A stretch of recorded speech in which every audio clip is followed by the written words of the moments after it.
베드로전서 2장 11절에서 12절 신약성경 378페이지입니다. 자, 우리 한 목소리로 같이 2장 11절 12절 같이 읽겠습니다. 시작. 사랑하는 자들아, 거류민과 나그네 같은 너희를 권하노니 영혼을 거슬러 싸우는 육체의 정욕을 제어하라. 너희가 이방인 중에서 행실을 선하게 가져 너희를 악행한다고 비방하는 자들로 하여금 너희 선한 일을 보고 오시는 날에 하나님께 영광을 돌리게 하려 함이라. 아멘, 아멘. 우리 오늘 함께 읽은 이 말씀 통해서요, 하나님의 거울이 되십시오라는 제목으로 은혜를 같이 나누도록 하겠습니다. 사랑하는 여러분, 이제 우리가 좀 띄엄띄엄 보다 보니까 이 베드로 전서의 말씀이 좀 연결이 되고 잘 기억이 나시는지 모르겠습니다. 이 베드로는요, 지금 이 베드로 전서를 통해서 격려를 하고 싶은 겁니다. 누구를 격려하고 싶은 걸까요? 성도들인데 특별히 고난받는 성도들을 격려하고 싶어 합니다. 그래서 고난받고 있는 성도들, 사실 우리가 어려운 일을 겪으면 시야가 이렇게 좁아지잖아요. 그들에게 고난받았지만, 박해받았지만 이런 사람들도 있어 라고 소개도 해주고, 그 속에서 어떤 마음들을 가져야 될지 권면도 하고 있는 말씀이 바로 이 베드로 전서입니다. 정말 우리의 마음이 좁아지지만, 그러나 그 속에서 이 베드로는 독특한 사람들이 있음을 발견하게 되었습니다. 우리 다시 한번 잠깐 복습 겸 베드로전서 1장으로 한번 가볼까요? 1장 6절로 보겠습니다. 1장 6절.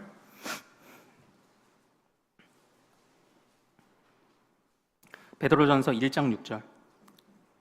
자, 어려운 중에 있는 사람들을 격려하기 위해 베드로가 목격한 정말 특별한 사람들을 소개하고 있습니다. 자, 6절 같이 읽습니다. 시작. 그러므로 너희가 이제 여러 가지 시험으로 말미암아 잠깐 근심하게 되지 않을 수 없으나 오히려 크게 기뻐하는도다. 아멘. 자, 8절도 읽어보겠습니다. 시작. 예수를 너희가 보지 못하였으나 사랑하는도다. 이제도 보지 못하나 믿고 말할 수 없는 영광스러운 즐거움으로 기뻐하나니. 아멘. 아멘. 여기서 베드로가 소개하고 있는 사람들의 모습이 어떤 모습이냐면요, 바로 어려움을 겪고 고난을 겪는데 그것 중에서 기뻐하는 사람들을 베드로가 소개하고 있습니다. 어려운데 어떻게 그게 기뻐? 근데 베드로가 그게 된다니까? 라고 지금 이렇게 말하고 있는 겁니다. 그러므로 어려운 중에 있는 성도들을 계속 격려합니다. 이런 사람들이 있다니까? 할 수 있다니까? 그게 어렵지 않다니까? 라고 그렇게 격려하고 있습니다.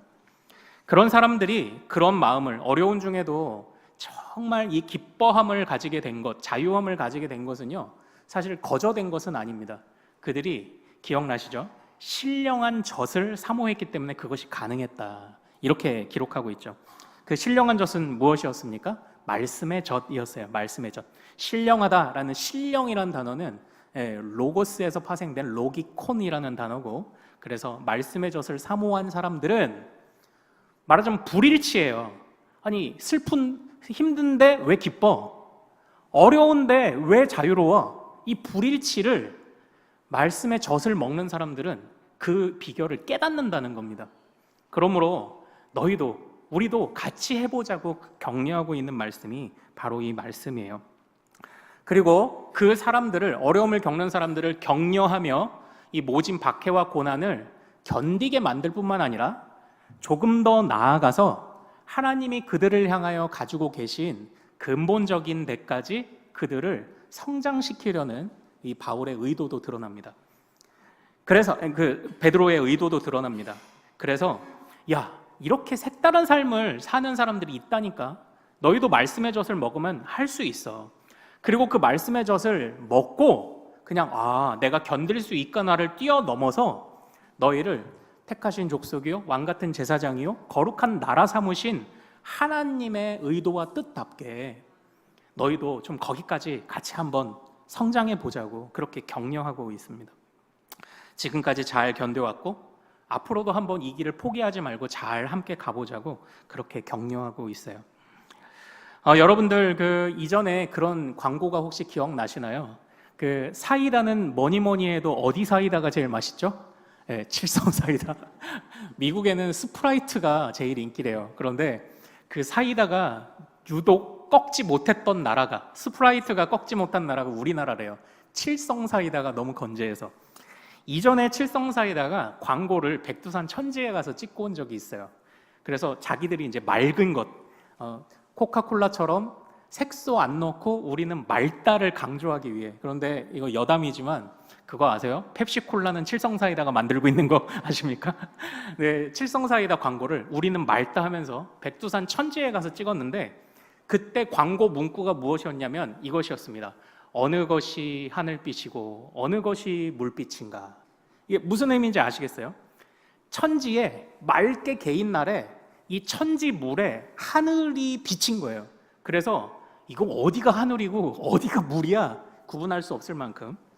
또 우리는, 저는 가끔 이제 어린이 찬양에서 은혜를 받는데, 어린이 찬양 중에 이런 게 있어요.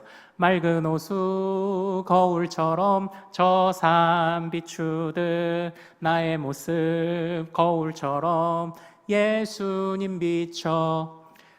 호수, 맑은 호수에 가면 호수를 바라보면 거기에 산도 비치고 나무도 비치고 해서 나무가 두 개 같아요. 산이 두 덩이가 있는 것 같아요. 그것처럼 주님이 우리를 부르실 때 단순히 고난을 견뎌만으로 부르신 것이 아니라 그것은 당연히 할 수 있게 해주시고, 또한 우리가 맑은 호수가 저 산을 비추이듯 우리가 하나님을 이 세상에 잘 비추는 자로까지 그 신령한 말씀의 젖이 우리를 이끌어간다는 확신을 오늘 말씀에서 주고 있습니다. 고난? 그건 넘길 수 있지. 그 중에서도 기뻐할 수 있지. 그리고 너희들이 얼마나 존귀한 자인지 그거 잊지 마. 택한 족속이요, 왕같은 제사장이요, 거룩한 나라요, 하나님의 소유된 백성이야. 그리고 뿐만 아니라 내 마음은 좋은 것으로 끝나지 말고 맑은 호수가 거울처럼 저 산을 비추듯이 당신들도 하나님을 비추이시는 거울이 되십시오라고 권면하고 있는 것이 바로 오늘 우리가 묵상하는 바로 이 말씀입니다. 사랑하는 여러분, 사실 쉬운 것은 아닙니다. 오늘 우리가 읽은 이 말씀을 보면은요, 여기도 어떻게 보면 좀 무거워 보이는, 정말 내가 할 수 있을까 싶은 그런 권명과 명령이 있습니다. 자, 우리 먼저 11절 같이 한번 읽어보겠습니다. 11절 다시 한번 같이 읽어보죠. 자, 시작. 사랑하는 자들아, 거류민과 나그네 같은 너희를 권하노니 영혼을 거슬러 싸우는 육체의 정욕을 제어하라. 아멘, 아멘. 자, 여기에서요, 우리는 중요하게 봐야 되는 게 무엇이냐면, 거류민과 나그네 같은 너희, 지금 이렇게 얘기하죠. 그러니까 지금 이 당시에 그리스도인들이 다 이스라엘 사람, 유대인이 아닙니다. 다 택함 받았다고 말하는 백성들 출신이 아닙니다. 소위 말하는 이방인이란 사람들도 지금 그리스도인이 됐잖아요. 그런데 이방인은 뭔가요? 그러니까 이스라엘 사람, 유대 땅에 사는 사람이 아닌 사람들 모두가 이방이죠. 이게 일반적인 정의였습니다.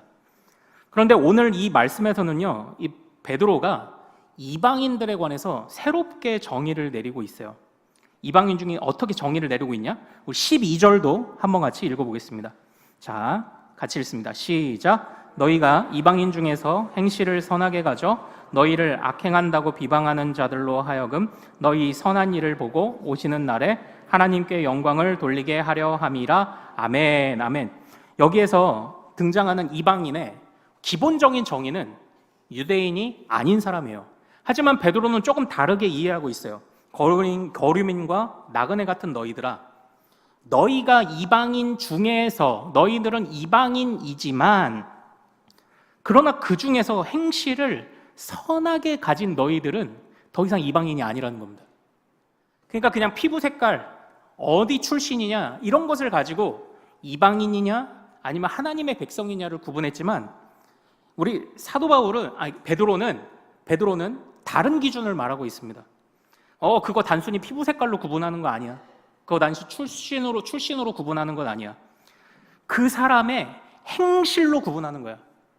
그 사람의 행실이 하나님을 비추이고 있다면 그 사람은 이방인이 아니야.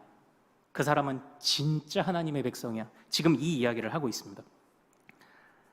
너희들의 출신이, 피부 색깔이, 너희들이 사는 나라, 태어난 곳, 국적이 어디든지 그게 중요한 게 아니야.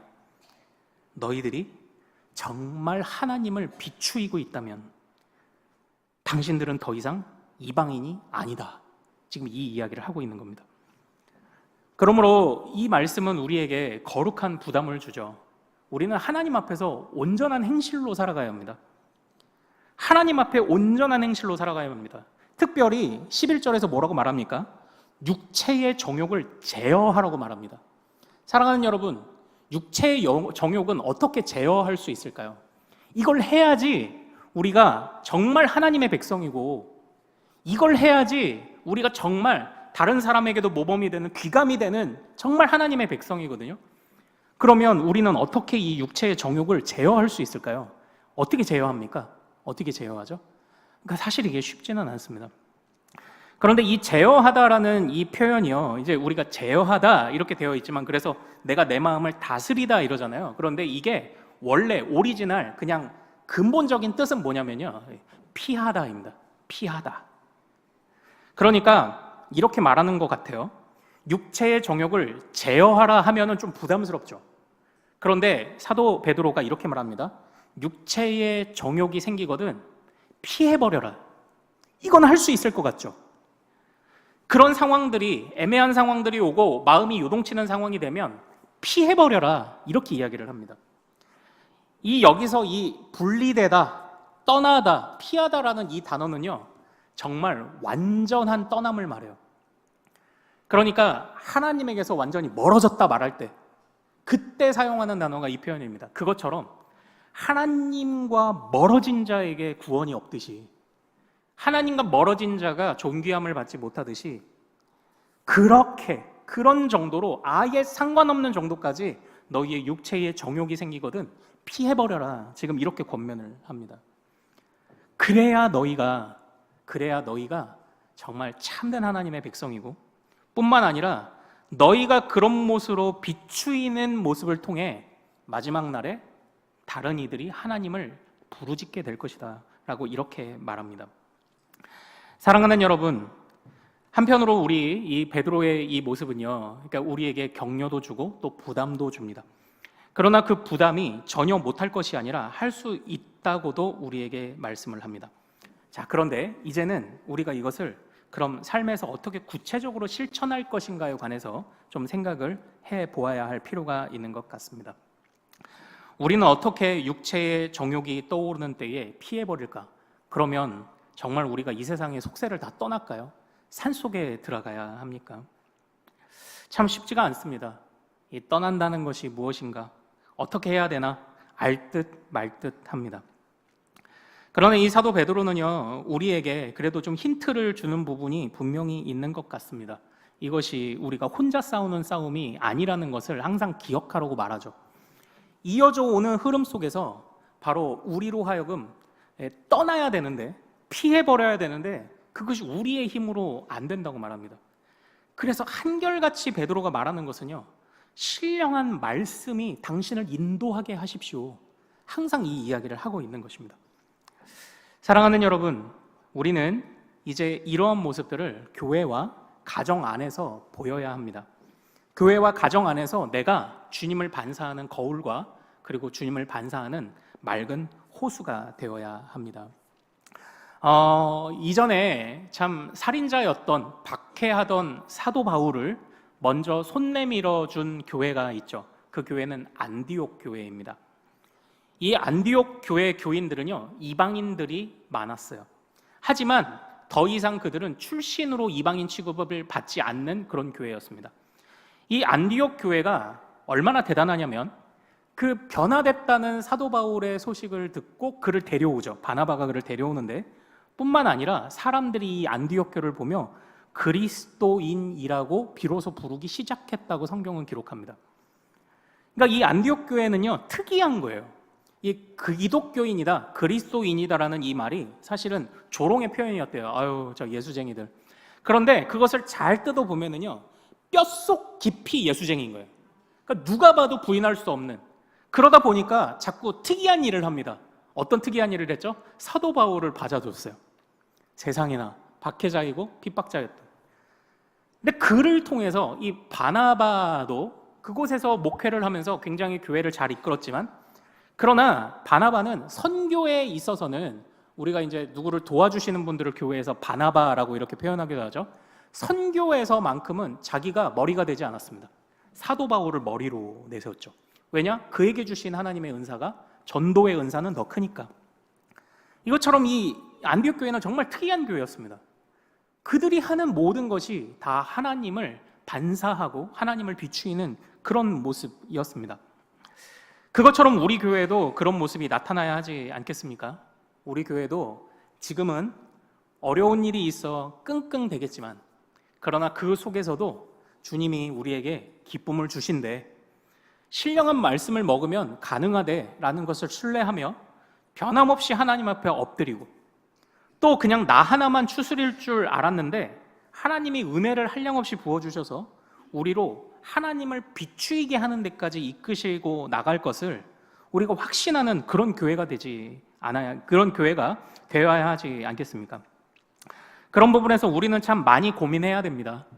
어떻게 우리 교회는, 우리 가족들은, 우리 집은 정말 정욕을 잘 떠나고 있는가? 내가 머리 되려고 하지 않는가? 근데 참 쉽지는 않습니다. 무엇을 지켜야 하고 무엇을 타협하고 무엇을 포기하고 무엇을 버려야 하는지 쉽지는 않습니다. 그러나 우리가 조금의 힌트는 우리가 말할 수 있을 것 같아요.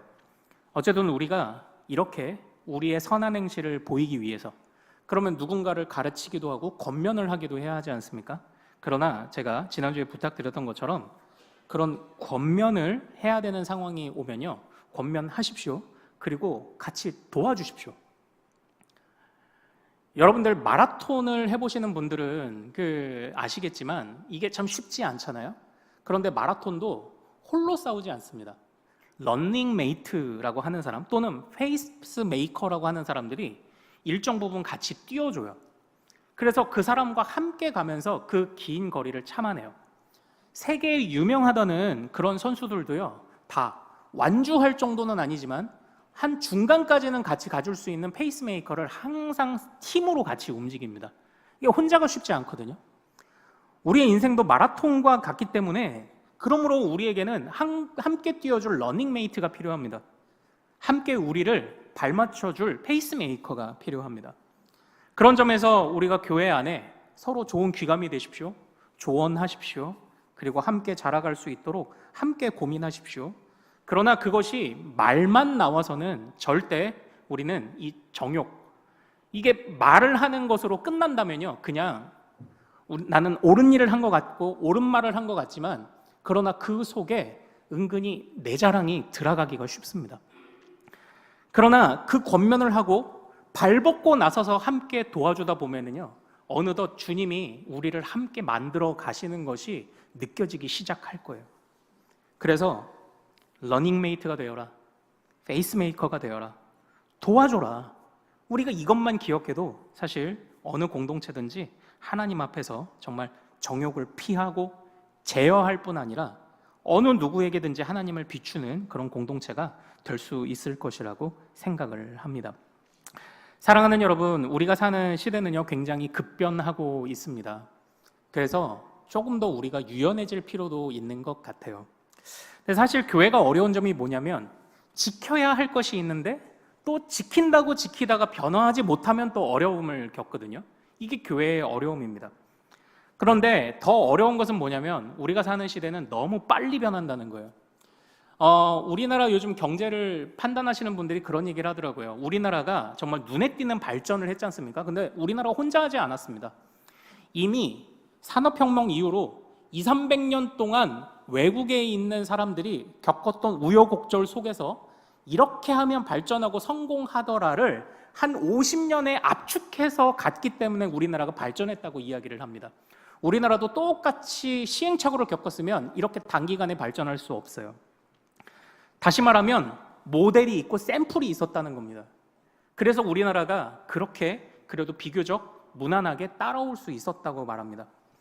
그러나 앞으로 우리 자녀들이 살아갈 시대는요, 샘플이 없어요. 너무 빨리 변해요. 이전에는 어떤 세상이 변했다라고 말하려면 한 30~40년, 그래서 한 세대를 30년으로 보지 않습니까? 그러나 요즘은요, 3년 앞을 내다볼 수 없습니다. 이런 상황 속에서 전망할 수 있는 상황 속에 요즘 사람들이 뭐라고 얘기하는 줄 아세요? 전문가들이, 미래 전문가들이 관성을 버려라 이래요. 옛날에 해오던 방식 그대로 하려고 하지 마라, 이런 얘기를 합니다. 왜냐? 안 통해요, 안 통해. 며칠 전에 저희 첫째 아이는요, 학교에서 특강을 듣고 왔대요. 무슨 특강이냐면 이제 입시 제도가 바뀌어서 과목을 선택해야 돼요. 2학년부터 내가 이제 보통은 뭘 할지 몰라도 그냥 수능 공부 열심히 하다가 대학교 갈 때쯤 내 성적에 엇비슷하고 조금 끌리는 과를 선택하면 됐잖아요. 근데 이제는 그것을 고등학교 2학년 때부터 해야 돼요. 전 이게 정말 어려운 일이라고 생각합니다. 그래서 아이가 고민을 해요. 문과에도 하고 싶은 과목이 있고, 이과에도 하고 싶은 과목이 있고, 예체능에도 하고 싶은 과목이 있는데 뭘 해야 될지 모르겠다고 해요. 선생님들이 그런 부분에서 상담도 해주시고 했대요. 근데 저희 부부는 한결같이 말하는 게 있습니다. 재밌는 거 해, 그래요. 왜냐? 앞으로 인생 어떻게 될지 모르거든요. 네가 이게 좋다고 해서 그게 확 부응한다? 는 그렇게도 말 못하겠다. 또 저거 한다고 도태된다? 나 그렇게도 못하겠다. 세상이 워낙 바쁘게 빨리 바뀌기 때문에 그냥 네가 계속 할 수 있는 거 하는 게 좋아. 하다가 아니다 싶지? 그러면 딴 거 배우면 되지. 기회는 널렸잖아. AI 시대가 지식을 풍부하게 공급하니까. 저는 그렇게 말하고 있습니다. 이전에 해오던 것들을 그래 보고 참고할 것들은 있겠지만, 그러나 그것들이 더 이상 정답이 아닌 시대가 다가온다. 교회는 어떤가요? 교회는 때로 지켜야 할 것들이 있겠죠. 그러나 은근히 경직되기가 또 쉬워요. 그러나 적어도 우리가 판단을 잘못하는 한이 있더라도 함께 뛰어간다면, 함께 발맞춰 간다면, 그래도 잘못한 것을 깨달았을 때 함께 돌아오기도 쉽고, 잘하고 있음을 깨달았을 때 함께 성장하기 쉽고, 우리 교회가 그런 모습이 되지 않을까요? 사실 전망하기 쉽지 않습니다. 분별하기 쉽지 않습니다. 그러나 우리 모두가 정말 하나님을 잘 비추어내는 그런 성도와 교회가 되기 위해 함께 뛰고 함께 발맞춰가는 그런 우리 큰숲교회가 될 수 있기를 원합니다. 그렇게 하나님의 거울로 부름받은 대로 우리는 어려운 중에도 기쁨을 말하고, 그보다 더 존귀하게 여기시는 주님께 우리의 초점을 두며, 또한 우리의 삶을 통해 고난당하는 내 모습을 통해서라도 하나님이 어떻게 해서든지 드러나신다면 그것이 마땅히 하나님의 백성의 일임을 생각하며 또 자랑스러워하는 우리들이 될 수 있기를 원합니다.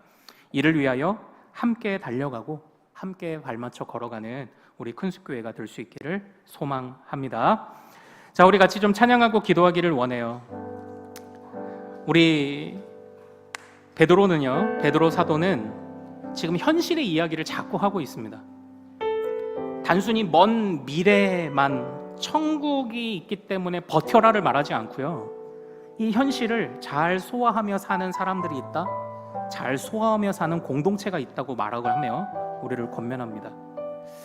그러므로 우리가 바로 그 권면을 따라 함께 우리의 주어진 현실을 살아가 봅시다. 그러나 함께 살아가 봅시다. 격려하고 이끌어주며 주님의 거울이 되도록 우리 같이 찬양으로 고백하겠습니다. 지금 서 있는 이곳에서, 지금 서 있는 이곳에서 높임을 받으소서. 내가 헐른 땅 주님의 땅이니, 하늘이 주의 이름 높이 올리며 넓은 바다가 주를 노래해.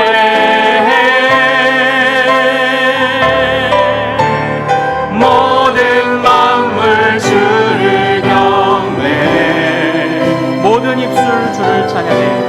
모든 입술 주를 찬양해.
사랑하는 여러분, 우리 이 시간 기도하기를 원합니다.